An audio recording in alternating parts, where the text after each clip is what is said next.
Hey everyone. Hey everyone, welcome to day 4 of our virtual festivities, and what a night it is. Before we jump in to it though, please join us after the panel for a debrief and a casual meetup. It's a new addition to the agenda, but it's great to be able to all get together. So we've just heard from Julian Guthrie and how our mindsets matter. One of my key takeaways was you can't win if you don't play. So here we are. Let's let's talk to our panelists and sorry, a bit distracted. Let's talk to our panelists and work out how to play. So we have an amazing panel lined up for the discussion on the theme mentors, sponsors and allies. Hosting the panel, we have the amazing Beck Hembling. Beck is the head of marketing and business development for Raise and a WiTWA conference committee member. So over to you, Beck. Hi everyone. Can you see me? Yep. No, Beck. No. There we go. Hi everyone. It's really great to be here tonight. I'm delighted to join you from my home in Sydney. To begin, I'd like to start by acknowledging that we are hosting this event from the lands of the people of the Dharawal Nation. I also acknowledge and pay my respect to the traditional custodians of the various lands on which you all live, learn and work today. I pay my respects to elders past, present and emerging, and celebrate the diversity of Aboriginal peoples and their ongoing cultures and connections to the land and waters of this beautiful country that we call home. This week, through our conference agenda, we have been taken on a journey of true inspiration. We've listened to a diverse realm of engaging stories of success and triumph, with a good amount of failure thrown in. We've explored what we can all do to help achieve greater equality, and we've peered through the looking glass of what lies ahead, all with the aim of navigating this great world to create our own unique and personally meaningful oyster. A common thread amongst each of those discussions has been the importance of the role of those that are around us. They are our mentors, our sponsors, and our allies. They are our network. So tonight we're going to dig deep into those relationships and provide really practical advice on how to create them and make them work for you. With that in mind, I'd like to welcome our panel. In no particular order, I introduce you to Dr. Ali Burston. Ali is an organisational psychologist and founder and managing director of Metasphere. Metasphere is a Perth-based consulting firm that creates evidence-based structured mentoring programs across organisations and industry. I introduce you to Ruth Harrison. Ruth is the founder of Rocket Woman, working at a corporate and individual level to promote diversity and equality in the workplace, specifically supporting a career pivot for people with diverse skills and backgrounds looking to move into STEM.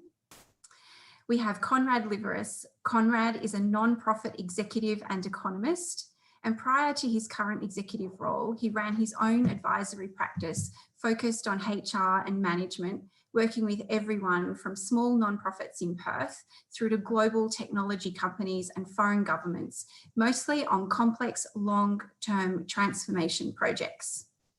And finally, I welcome Meggie Palmer. As founder of Pep Talk Her, Meggie is an entrepreneur, speaker and journalist, and a proud Aussie who now calls New York home. And she's on a mission to help supercharge the success of female leaders. Welcome, panel. I also welcome our audience wherever you may be, and I hope that you've got your pens ready for some very insightful tips that we will get from our panel this evening.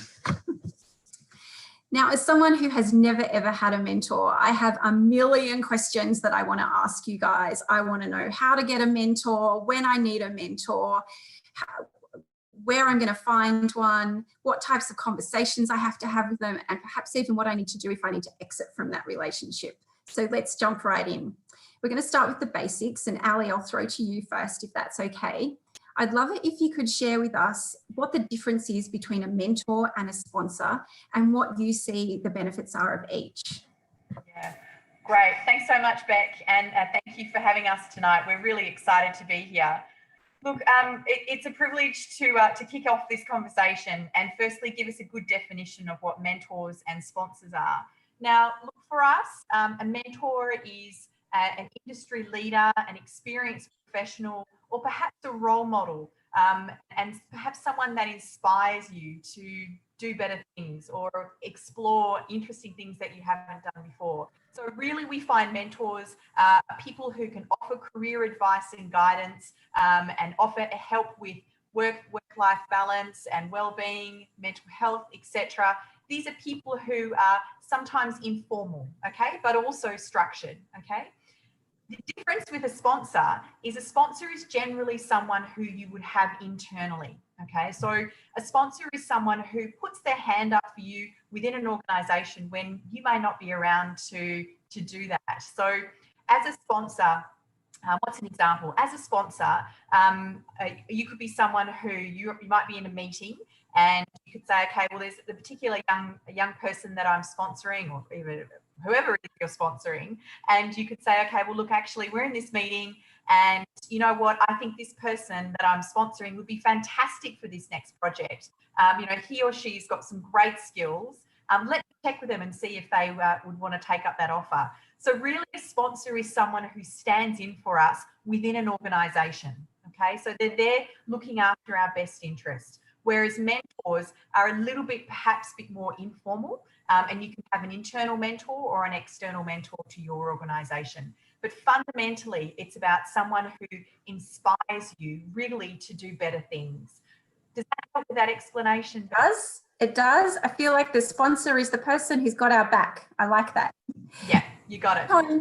Can I ask you to tell us what an ally is and when we might need those? Yeah, so allies are, it's something that we often see when it comes to LGBTI issues, and also increasingly when it comes to Indigenous issues and reconciliation and things like that. It's really something that everyone can do. It's really the small things that are pretty consistent along the way, and making sure that you know, it's the small things. So rather than it being about an individual, it's about a group. So it's about making sure that you know, if it's a room full of men, making sure that there are women being invited into the conversation and things like that. So it's really small things. Yeah. And so it's something that everyone can kind of do. And it's just it's more about being aware of the issue that's going on there. Perfect. Thank you. Ali, you touched on something there, and that is the fact that you can have formal programs and informal programs. I'd love, as a panel, for us to talk about that for a minute, because I know that each of those can bring different things to the table. Ali, we are just going to start with you on formal programs, if that's okay, because I know that that's where your expertise lies. What do you think the benefits of a formal program are? Well, thanks, Beck. Look, there's a couple of things, right? And I'm a little bit biased, okay? And I'm going to give you my biased point of view. So, you know, when we look at mentoring programs, a structured mentoring program for us involves a significant amount of psychoanalysis at the front end. So what that means is when you would submit an application within a formal program, okay, we do a lot of psychoanalysis at the front to ensure that we are matching you with the best capability fit mentor that we've found for you. Now, when it comes to these structured and formal mentoring programs, for us, it's all evidence-based, and I'll talk about what that means in a minute, but we split them into two categories, okay? So the first thing we have is internal mentoring programs. Now, for us, the agenda there is to attract and retain talent within the business, okay? So we look at models and frameworks within the business, and we use those as conduits for mentoring, okay? So it's very important for us to attract and retain talent within, right? And to also really ensure that we are advocating for the values and behaviours of that organisation, right? We run lots of internal mentoring programs around the world, right? The second one we have there is industry programs, right? So industry programs really aim to attract and retain talent within industry. So, for example, you know, we run a lot of, for example, women in mining mentoring programs around the world. And what we have there is mentoring programs that really focus on the values and beliefs and mission of that particular industry group, okay? And fundamentally, attracting and retaining talent within is what's all about for the external industry programs. Now, when I talk about structured and formal mentoring programs, what talk about there is, as I said, that psychoanalysis at the front end, but also too that evidence-based perspective. So what that means is we craft all our training and our professional coaching within a very structured start-finish program, right? So what that means is with our project management, we can help that mentee, guide them along milestones that they need to achieve within a mentoring program. And if they're finding things tricky, or they're just not being able to get traction for whatever reason, right? And particularly this year in a COVID world, we've had a lot of queries around wellbeing. So for us as org sites, we offer that professional advice and guidance from start to finish. And I think specifically for our mentors, they really like having a start and finish. Most of our mentoring programs are about 5 or 6 months long. And really what we're looking to do there is really get the best mentors, right? The very best ones that have got 5 or 6 months to give us to mentor. So that's a structured program where we've got clear milestones. There are very specific training that we offer. It is evidence-based. So we go back to our mentee cohort. So these are less experienced professionals, that's the mentee. And we craft and design training content and program content for that particular cohort. And every cohort's different, right? So, and as I said, we follow those milestones, and that professional coaching is offered the whole way through to really ensure that we're there to support the mentee the entire way through, and he or she can achieve their goals, but also support the mentor, because mentors don't have to have all the answers, right? So that's a little bit different too. They don't have to know every single answer to every single question. So we're there to look after them as well, but also too to provide that support to our mentee, which I think is a little bit different to having an informal mentor, right? And I know, just as an example, I've got 2 informal mentors, right? Who I use, one's an industry mentor. So I have one that's very specific in mining, because that's the area that we work mostly in. And also too, a discipline mentor. So I have an org psych who's on the East Coast, and these 2 mentors help me, I think, more so from a strategic commercial perspective, to really ensure that I'm delivering the very best every single time. And that also I'm really leveraging on all of my skills, and just giving me an opportunity to look outside the square that sometimes we can get a little bit boxed into. So that's the difference between working in a very structured program where there are clear milestones and there is a program objective or series of objectives even, but also too, having an informal mentor can be so rewarding. So it depends really what you're looking for, Beck. I think some people are probably dependent on the informal structure, aren't they? Because not every organisation has a formal mentoring program in place, or if they do, not everyone in the business is even a candidate for that. You did also touch on the fact that you need to have the right match, and you need to have the right personalities in place for people to be good mentors. And we're going to come back to that a little bit later, because I'm keen to know, exactly what those traits are in a person. Con, can you just explore a little bit more about informal networks and how you see those working? Yeah. So informal networks, I think, are super important. And the key example that comes to mind for me is what actually happens in the legal profession. And so there are these things called senior counsel. We used to call them QCs, and they're there to help any lawyer, and they're obliged to take calls regarding ethical issues. And there are about 45 or so in Western Australia at the moment, and they're would be, close to 1,000 across the country. But it is something that anyone is able to pick up the phone and just give a call to this person, whoever they may be, and have that sort of discussion. It's really once off, it's short term, and it's just kind of having a discussion. That's a really important thing. But I think we see that a lot of the time. I think it's an important example because nothing needs to be long term, and we can be building up a bank of knowledge from a whole bunch of different people. I think one of the things that often happens when it comes to informal mentoring is that it can often be internal into the organisation without us knowing it. And what I mean by that is that we're constantly learning from each other. I remember one of my first managers, I now reflect on as being probably the worst manager I've ever seen, and I've seen a lot now, and really taught me what not to do. I'm never going to turn to that person for advice, but I now have a pretty good idea of, these things aren't good. And that's a really important part of all of this as well, to kind of say, I don't need to turn to that person for advice, but I know who I'm never going to turn to for advice as well. And so it's these sort of small things that kind of come up every now and then that kind of help build that that informal network of people that we call on or don't call on. That's perfect. They make the mistakes for you. You can just watch and avoid It's brilliant. together. I like that. Learn from their mistakes. Yeah. Not only that too, like not only that too, Conrad, but you know, I think sometimes you need to see the things that aren't so great to go, actually, you know what, I don't want to be like that. That's not, like when I learn about my own leadership style, they're qualities I don't want to have.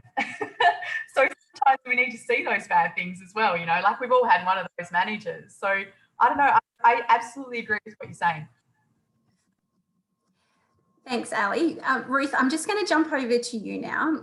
I know that you and I have had deeper discussions around successful career pivoting and the role that a mentor can play, or others can in your network can play in making that successful. And for anyone who's interested, that recording is available as part of our conference materials. Ruth, how do you recommend people get those relationships into place? Like, where do they go? Who do they look for? And particularly if you're chronically shy. Wow. Okay. I'm going to say what I said in our little chat the other day is, you know, the whole thing about build your well before you need to drink. And that for me, that's really important. And I think it's something that we do forget, in that we go to the point where, oh no, I need something, I need a mentor, or I need some support, and we go and go, oh yeah, where do I go now? So, and I think we also do try and formalize relationships into this mentor, sponsor, ally we kind of like to give things labels very quickly, and then go, oh, you know, I don't have a mentor, or I don't have a sponsor, how do I find one? When the reality is, if we actually look to our network, actually you do, and we might not recognize what that looks like, because yeah, we've assumed that it's a different relationship, and we've not given it that title, so therefore it's not it's not one of those things. So I think it's very important that we do look to our networks. I'm actually really chronically shy. I'm an introverted extrovert, as they say. I find it really difficult in new situations to go up to people and meet people, but it's something that you do if you do it slowly over time, and get, you know, and make and build relationships with people that you admire, or you appreciate, or you have things in common with, and you do it prior to you needing those things. It's a lot easier than when you sort of go, oh, yeah, I need something now. So I think it's very important that we do utilize our networks. And something else I think I said in our chat was, you know, give people the opportunity to help you. I hate asking for help, not because I don't think, you know, I'm not sort of above myself to ask for help. It's more that, you know, why is somebody going to help me? Whereas the reality is, if someone asks me for help, I am actually going to be feeling like, yeah, of course I want to help you. And I like doing that. And I don't want to take, you know, we shouldn't take that away from other people, that opportunity to feel good about helping people. So don't assume that somebody can't help you, or that you know, if you ask them, they're going to think less of you in any way, which I think sometimes we do kind of go down that road.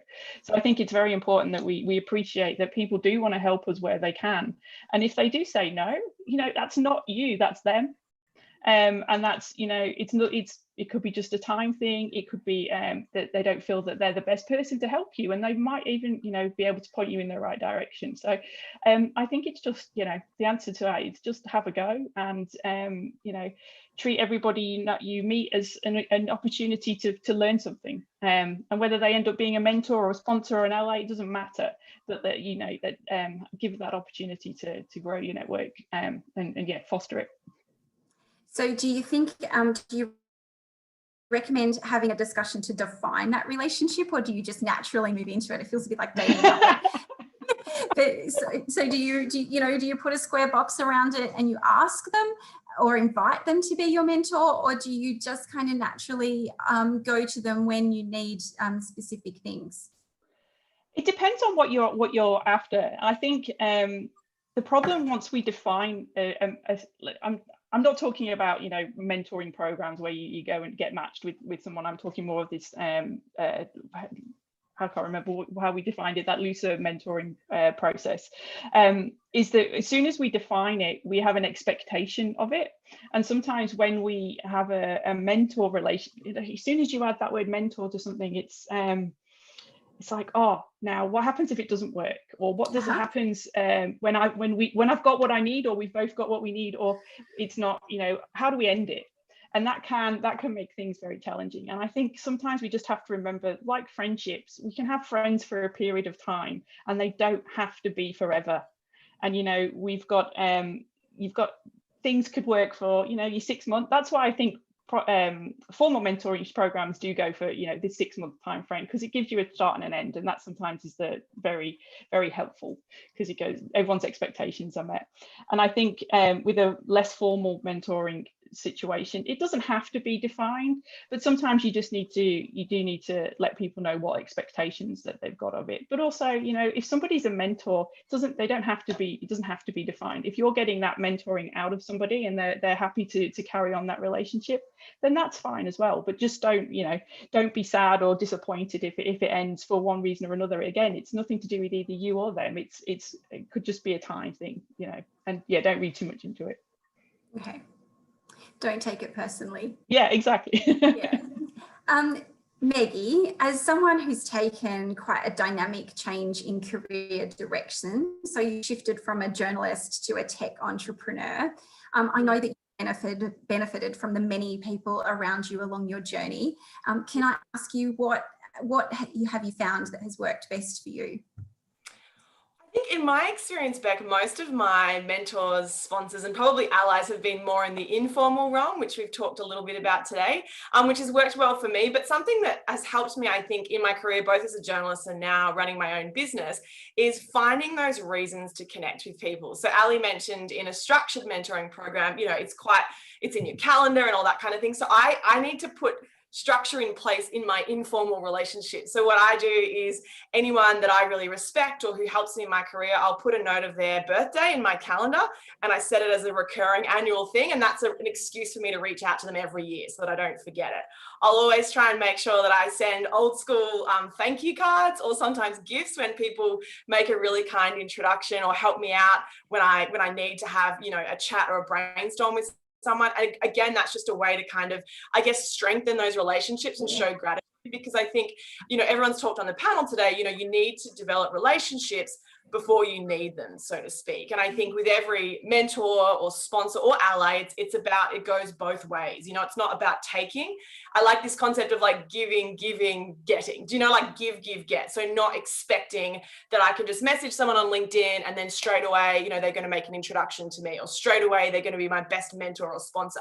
You really need to earn that trust, I think. And so I think whether you're looking for a mentor or a sponsor internally or externally, for those of you who have your own business or a side hustle, think about how can you help those people? Can you retweet their tweet? Can you like something on their LinkedIn? It doesn't have to be sending bottles of champagne. It can be little touch points, just so that you're front of mind, such that when you do reach out to ask to have a brainstorm about something, there's a little bit more trust and a bit more of a relationship that's being developed.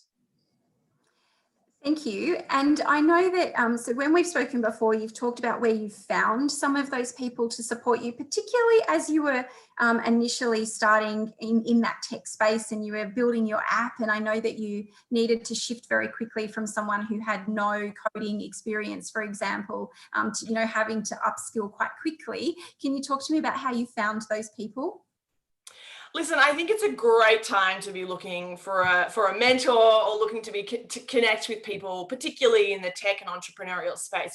Never before has there been as many conferences like this amazing event. There are so many accelerator programs like, there's Elavaco, there's Springboard, there's Head Over Heels. There's so many programs that are often free that you can get involved in. There's Facebook groups that you can join. There's private Slack channels that you can often join for free, just to sort of dip your toe in the water and get used to it. And so for me, honestly, when I was a journalist, I was really interested in tech stories. So I started to go to some of these events. Honestly, I was like looking for story ideas as a journo. And it was, you know, there was a really lovely woman, Vanessa Wilson, who's an amazing Australian entrepreneur. She sold a very successful data company here in the United States. And she just was really nice to me at this session. And she was like, what about you? Do you have a business idea? And I was like, no, I'm just a journalist. I'm here for the story. And she was like, I bet you've got an idea. I bet you've got an idea. And I was like, do I have an idea? And so I think it was just like, she was so kind to ask me the question. And so I would just like to pose the question to everyone on the call today, like, do you have an idea? And you might think, no, I'm just here because my company sent me. No, I'm just, you know, whatever. But maybe you do have an idea, you know, maybe you have an idea for your own business, or maybe you have an idea for someone that you could mentor or sponsor. You know, is there someone in your company who could do with that support, you know, who could do with you sending them an email once a month saying, hey, you did a really great job on that Zoom presentation. Sometimes those little feedback and touch points can literally change someone's week and their career, you know. And I think when I think about how can I be an ally in particular, I think about how can I help support others who don't have the privilege that I do, right, as a white woman. So in particular, surrounding myself and supporting women of color, you know, entrepreneurs, women of color we know get so much less venture capital funding, like literally they get nothing in terms of the pool that's available. And so I feel a real responsibility to help support them, right, and to introduce them to people in my network, because I think as allies, we have a responsibility to pay it forward to other people who may not have the advantages or the privileges that we, you know, for whatever reason, have in society. Maggie, if you didn't see last night's panel discussion, I recommend you go and have a look at that. They spoke exactly on that topic and about how, you know, we as society should be really helping female entrepreneurs much more, and, you know, voting, putting our dollar where our vote is. And the other thing too, Maggie, that I agree with you is sometimes it's not always about yourself. Right? It's not always about you, you know, it's about what you can do for others, and whether it's just their career journey or just asking a question like, what's your awesome idea? You know, it's that opportunity to really sort of, I don't know, just be aware and conscious of how you can actually help others and the impact that you make in other people's lives.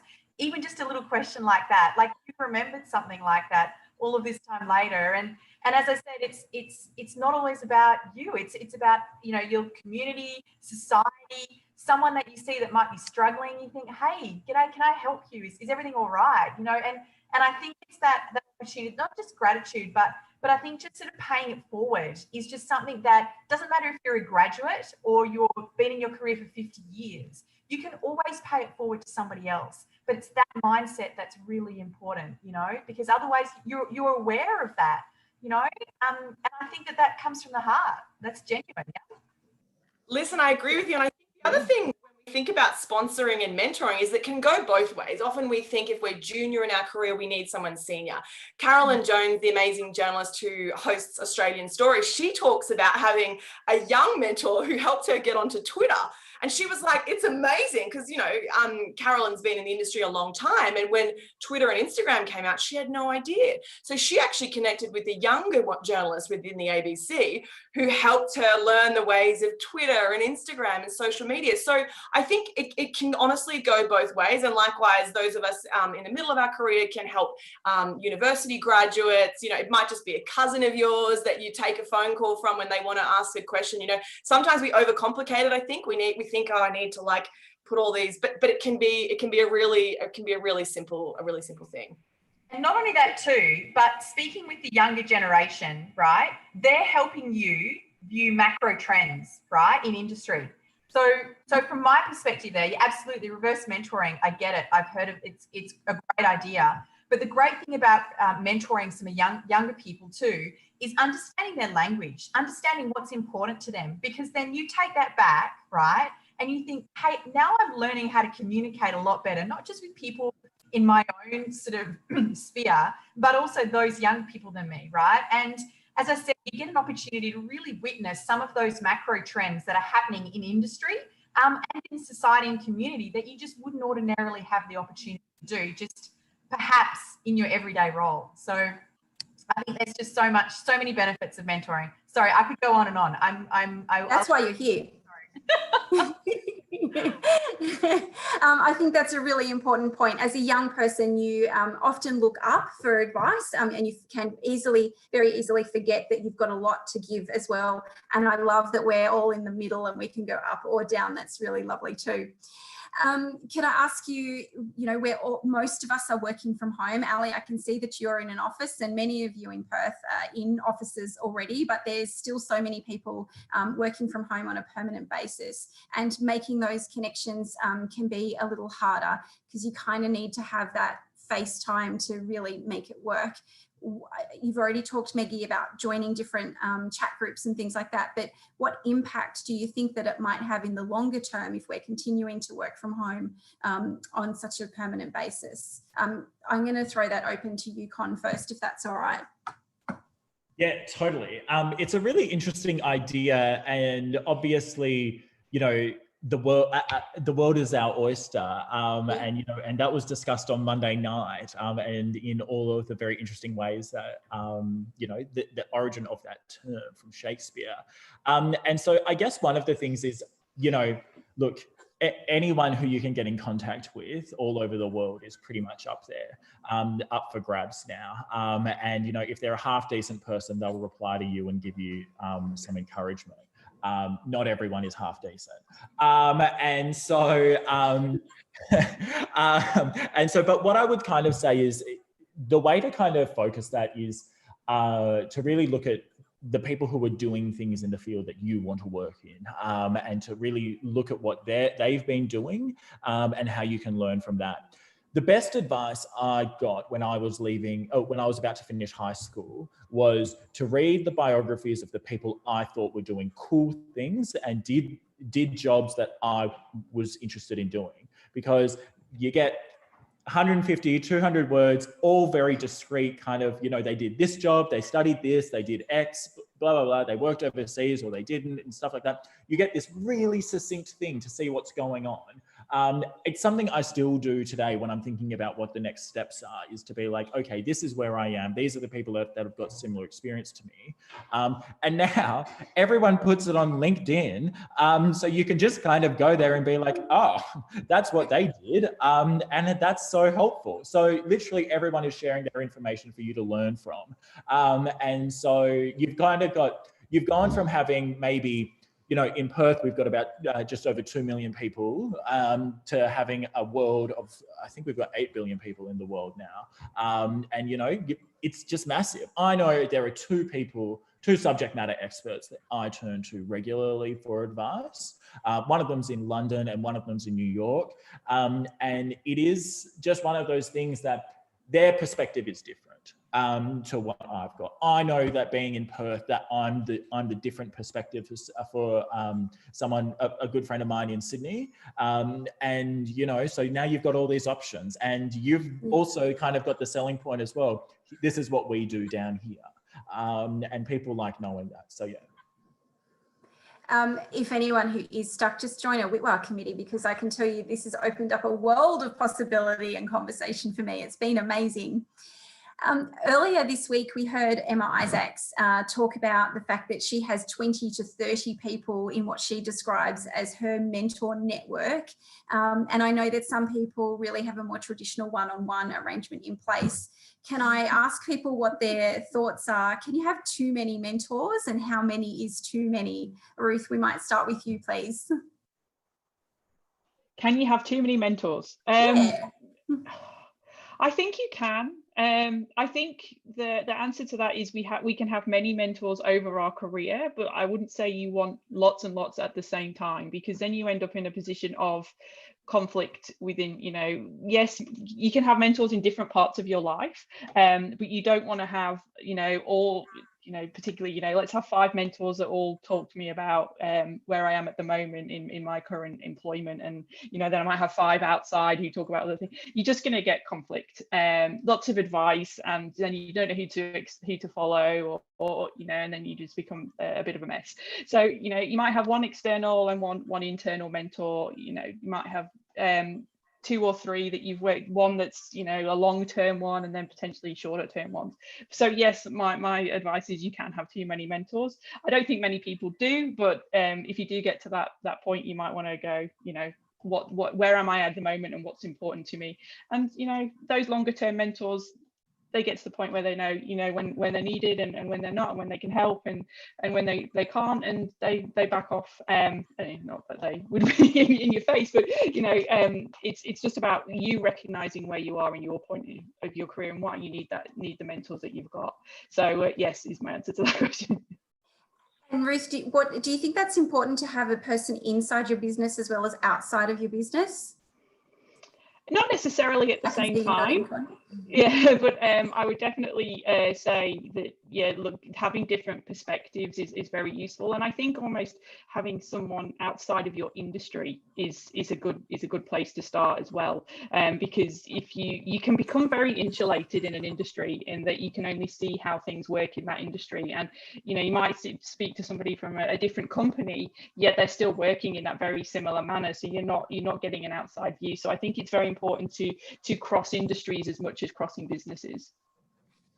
I just want to pick up on that. And one thing that I think is really important is that we don't talk about enough when it comes to workplaces is politics. Workplaces, industries, everything there's about power and politics and how it's exercised.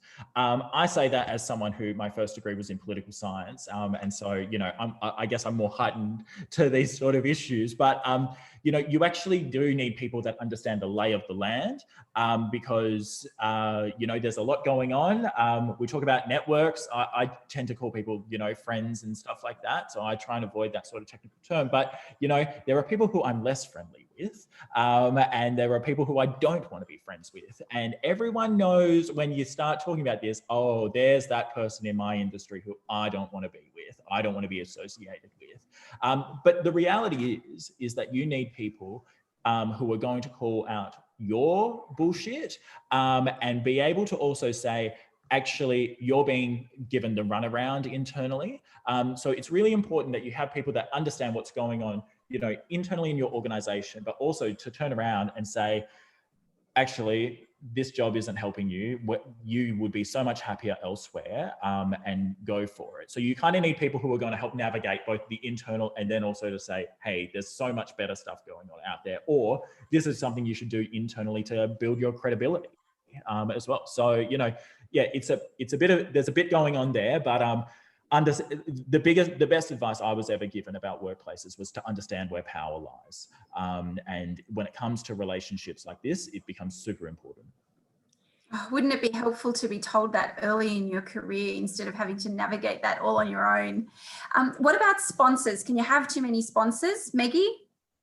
No, I don't think you can have too many sponsors. And I think Conrad's point is a great one in the understanding the power. We're having a lot of people in the chat ask questions about how do they find those sponsors, and they're kind of getting a little bit of anxiety about thinking about what does that look like. So I think you almost need to take a bit of a step back, particularly if you're in a big organization. You need to kind of have a look at like, okay, what's going on here? Where am I in terms of the org chart? Where do I want to be? Like, let's think 5 years ahead. Where am I going? If you want to be in marketing and you're in finance, then you need to start having coffee with people in the departments now, right? Or Zoom calls or whatever it is, or, you know, start liking their stuff on LinkedIn, start maybe including them if you're doing, I like this concept of an FYI only email. I think that can be very valuable within an organization to sort of let people around you and certainly your bosses, let them know the things that you're doing that maybe they don't even know is happening, right? So maybe fires that you've put out, clients that you dealt with that were a nightmare so that it never actually became a problem. But if you don't communicate what you're doing, it's really hard for your bosses and indeed people above them to know the value that you're bringing to the organization. So communicating that clearly can be valuable. I don't think you can have enough sponsors, and particularly when you run your own business, you need as many people as possible advocating for you in rooms where you are not. Right. And it's honestly, it's blown my mind, the generosity of people. And Ruth, I think you mentioned this earlier, and you as well, Ali, that giving people the opportunity to help you, they actually love it, some people. And as Conrad said, not everyone's a good human, so let's put them to one side. But the people that are, I am blown away from people who honestly I don't know that well, and I didn't even really think we were that close, who have literally made introductions to me that have changed the course of our business, like changed my business, like 100%. So that generosity does exist, and I think if you can pay it forward before you need it as well, that we've talked about. And I think just like being really good at your job is important. Being a really good human and being nice. It's nice to be nice. That's something that a mentor told me early in my career. And I've never forgotten that, right? It's really nice to be nice. If someone at your organization does something great, just send them a note, send them a Slack message and just say, hey, well done. Like that doesn't cost you anything. And I promise you that person will never forget that, right? So I don't think you can have enough sponsors. I think if you're feeling a bit anxious about navigating where do they sit, think strategically, where do you want to be? And then again, ask someone for advice and say, hey, listen, I work in finance. My vision is to be a marketing manager in the next 5 years. Do you mind if I like send you a $5 Starbucks voucher for a coffee on Zoom and we just chat for 15 minutes? Would that be cool with you? And then all of a sudden you've opened a conversation, right? So that you have a relationship to ask for advice. And maybe they'll say, hey, we're taking on a summer intern. I know you've got a full-time job, but would you be interested in like, I don't know, joining our team calls once a week? All of those things are opportunities if you sort of put it out there. I'd love it if someone asked me for my advice on how to become a marketer. That would be pretty cool. You touched on being a nice human, and that kind of links me back to what you said earlier, Ali, about the types of people, about being a good mentor. Can we just explore what is needed to be a good mentor and a good mentee for that matter? Because sometimes I think people perhaps aren't the right fit. So how do we find, you know, that right fit for purpose? Ali, we'll start with you, please. Yeah, thanks, Beck. I mean, look, I really enjoyed this conversation. I think one of the important things that we tell our mentees, right, is give yourself permission to thrive, okay? And really that is understanding what the term thrive means, okay? And for me, that's just taking it with two hands and just sprinting to the finishing line, right? And look, I'm not always going to get there the fastest. Some days I'm probably going to be at turtle pace. Other days I'm just going to be winning the day. But what it is there is giving yourself permission to say, you know what, I own this and I'm going to have a crack at it. And if I'm going to go out there and look for a sponsor or look for a mentor or be part of a structured program, I'm actually going to really dedicate my time and commit my time to this, right? I'm going to do what I say I'm going to do. I'm going to be accountable. I'm going to listen to my mentor. I'm going to follow up when I need to. That's where you make a difference. And fundamentally, you will find that your mentor will be more reciprocal to that too, because we want to help people who want to be helped, right? I don't want to waste my time with people who waste my time, right? So don't turn up for meetings or go, you know what, like, sorry, Ali, I've got held up, whatever, right? I want to help people who I know who have got great potential and who are there to learn a little bit from me, but also what can I learn from that person? So I think being a great mentor is understanding it's not always just about knowledge acquisition for mentees, right? It's also about what you can extract from a mentoring partnership as well as a mentor. So I think first and foremost, being a great mentor is someone who has good values, right? And who is kind and eager to learn new things. I think that's really important. It doesn't matter if you've been in industry for 50 years, it doesn't matter. You're there to learn new things about yourself and take some of that advice there from your mentee. And being a great mentee, as I said before, is someone who's accountable, someone who said, you know what, I'm giving myself permission. This is my turn, right? I work hard enough. I work day in, day out. This is my turn now to focus on my professional development. And this is what I own with my mentor. So I think when you look at those different qualities in mentors and mentees, mentors, absolutely, you've got to have that kindness and that will to, and that intention to help others. I love that. But also mentees, you've got to own that opportunity. Do what you say you're going to do and run with it, because you may never know when you get a great opportunity like this again. It comes back to respect and nurturing that relationship, doesn't it? Michelle, can we please have 10 more minutes? I've got a few more questions I want to dig through. I'm so glad that you asked that, Beck, because in the chat, everyone's asking if you can please keep going too. So I'll give you another 10 minutes and then it's a hard stop, okay? You. I've hidden the chat because I can't multitask. So thank you. Can we, anyone else want to talk about, you know, what makes a good mentor or mentee? Con, I think you've got some thoughts on this. I think, like, the elephant in the room here is that there are people who shouldn't be mentors. And obviously I think there are some people in this world we shouldn't take advice from. But I think, so, when I started thinking about this a lot more, there are kind of two things that come to me. And firstly is what it actually means to be a good mentor, like what are the characteristics we should expect there. But then also, on the other hand, what do we want from mentoring and these sort of relationships? So the first thing I would say about people who shouldn't be mentors is people who are doing it for an ego trip. And to be completely honest, lots of people are. And there are people who I have seen in relatively senior roles who have said, I'm a mentor to that person. Look, keep it private. I don't need to hear about that. Wow. But like, the thing that goes, so there was some really good research around this sort of stuff by the US Naval Academy. And they spend a lot of time thinking about these things. And so, great mentors they can have a few different things, but it's all about, partly for them it was about skill and experience. Importantly, that they were listeners. They weren't talkers. They're not going to talk at you and say this is what you should be doing. They're both going to affirm what you're doing and then also challenge you and give you some important feedback, and that's really important. In my own very small edge of research, earlier this week, knowing that I was coming on here, I did a poll on LinkedIn. So it's incredibly scientific and should be cited everywhere. But I looked at, so when I was going through a whole bunch of mentoring stuff, I asked, the conclusion was that there would tend to be about three main things that we can say across the board that people do mentoring for. So, it's skill development, it's networking and relationships, and then there's some career opportunities. So it basically went 40%, 40%, and 20%. So 40% of people were expecting skill development opportunities, 40% some networking and relationship opportunities, and then 20% career opportunities. And so you kind of got to think about who are the people in your world or who you think you can access who are able to give you those sort of things or that one thing that you need. I just love having a chat with people, and I know I'm going to get a fair bit out of that, especially over time. So that's kind of where I focus my sort of attention, but it varies for individual to individual. I love that. I think we've got time for maybe two more questions. And there's a Raise watch party going on over in the Perth office, and they've texted through one of their questions. So I might use that one if that's okay. It's been put in front of me here. How do you know when the mentor relationship is finished? And I'm going to add to that as well and ask, how can you exit gracefully? Oh, this is an interesting one. So I think for me, because as I said, through my career, it hasn't been formalized, like, will you be my mentor? It's never been like that for me.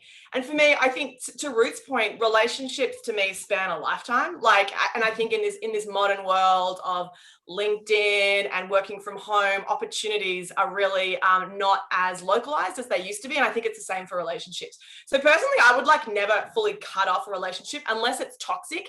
And someone in the chat has actually asked an anonymous question, which is a great one, which is, what do you do when someone offers to be your mentor and you actually don't want them to be? A bit awkward. So I think it depends on, again, the power dynamic, the structure, your position, and how much capital you have, I suppose. So if you're very senior, you could say thanks, but no thanks. Or there's also language you can use and say, listen, thanks for showing an interest in my career. I'll reach out if I have any questions. So it's not rude, but you're just never going to reach out. And there might be some people where for values or ethical reasons, you really need to draw a line in the sand. And so, or you could just ignore it as well. That's the other option. Again, if you're not going to lose too much professional capital.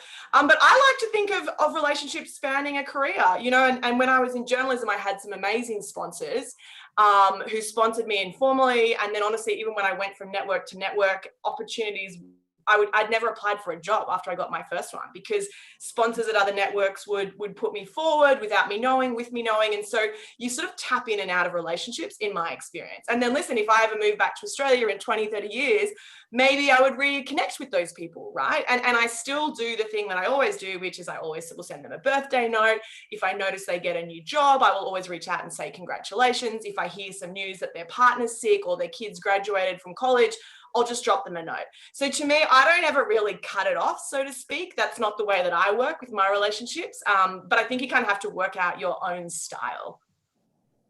This will say a lot about the state of my love life, but you know, mentoring relationships can be a really there's a lot you can learn from dating and how to end a mentoring relationship, and it's about basically keeping in touch enough so you're still friends on Facebook or whatever, and that you can send them a message and you'll go for a drink, and just catch up every 6 or 12 months or something like that. But you're not calling them every day. You don't want them to call you every day. That's called breadcrumbing. Well, yeah, it is. Or like, you know, the slow phase out, you know, just kind of to have the option there before you make a decision. And, you know, because Maggie's point was really important. There are people who you don't know are going to be important in your life in, you know, next year, next 5 years or something like that. So it's really important just to, for a lot of people, and they don't always need to be people that, you know, you want to stay in contact with a lot, or you think that you're going to get any advice out of. It's just good to keep up relationships and keep up appearances, for lack of better words. And it means that you kind of keep the relationship there, but it's on ice. It's careful. It's on the back burner. Definitely. Yeah. And do you know what? To something that we've talked about, all of us tonight, it's kindness. It's practicing kindness and respect to those people that are in your network, whether they're a mentor currently to you or not. Just those little acts of kindness go so far, especially in 2020, right? Where it's just a bit tricky. So I think there's just a lot to be said for being kind to others, whether they're your mentor or not. Here, Ali, I completely agree with you. I'm going to move to my last question, because this is kind of a big one. I'd like to hear from everybody, because we've heard so much this week about the importance of women supporting women. And I know that you're all about lifting women for success. So I'd love to hear from you. What role do you think that we can each play, not just on this panel, but, you know, in our audience and beyond? What role can we play to support one another? Ruth, I'm going to go to you first, please.